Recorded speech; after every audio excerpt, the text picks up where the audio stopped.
Hello everyone. It's James again. Thanks for joining us on part 3 of this video series on how narcissists and toxic people make you question your own sanity. This video again is being brought to you today by MyLikes.com. MyLikes.com is an awesome website that allows you to start earning money from your tweets, Facebooking, and videos you make by sharing cool products you like with your friends. It's that simple. The other great thing about My Likes is if you want to donate the money you earn to one of the charities that My Likes has listed, you can. Or you can keep the money for yourself and use it to further your online talents and pastimes. It's strictly up to you. To find out more after you are done watching this informative video, click the link in the description box.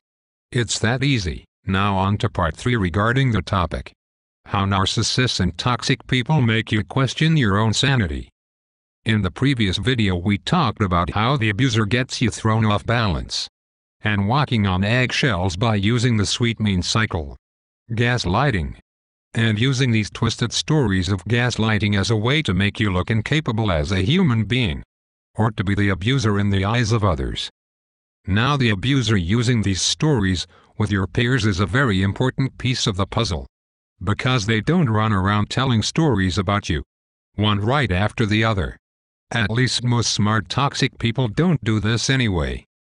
There are some less smart toxic people that do engage in this behavior, meaning running around appearing to intentionally ruin your character. These people are easy to spot. But right now, we are focusing on the more sinister, smart type of toxic abuser. These smart stealthy types will drop pieces of these twisted stories and information like mini breadcrumbs to lead them down a path, without them knowing they are being led down the path.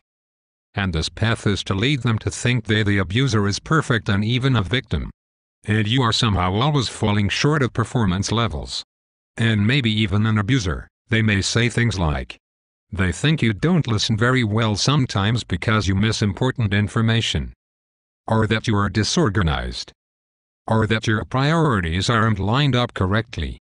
Very short simple statements like this can be very powerful. You see, by saying these short comments, they don't appear to be slandering you. However, if you miss a deadline of some kind due to wrong information that you were given, it will reinforce to your peers that maybe your supervisor is right, and that you really are disorganized, and that your boss has reason to be a little upset with your job performance. This can be used in relationship settings as well, where your spouse might tell her or his friends that you are not very affectionate. This little and simple comment can have big consequences and effects on how their peers and your peers see you in your relationship. Because let's say your spouse's birthday comes up, and you are very low on money, and you do the best you can with getting them a gift, but it's just not the best gift in the world.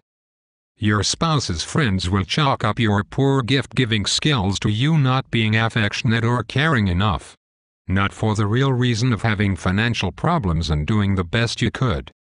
This little statement will make these people less willing to look at your spouse as being in the wrong when a problem or disagreement arises. They will just quite simply think the disagreement is your fault, and the reason for this is you are not affectionate. This little statement can carry even more power than that, meaning if your spouse cheats on you and their peers are well aware, they will think that it was just undeserving, because quite simply you are not affectionate. The truth of the matter is that you are more than likely affectionate times 100. But the people your abuser is telling you are not will never know that. You see, these toxic abusers will take the best qualities about you and turn them around to make people think they are your worst qualities. And they do this by very subtle and almost subliminal means. All they have to do is drop a few key words and put you in a few awkward situations, and the rest will work itself out in the abuser's favor.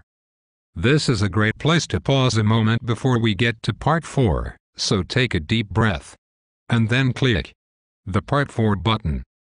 I hope to see you there.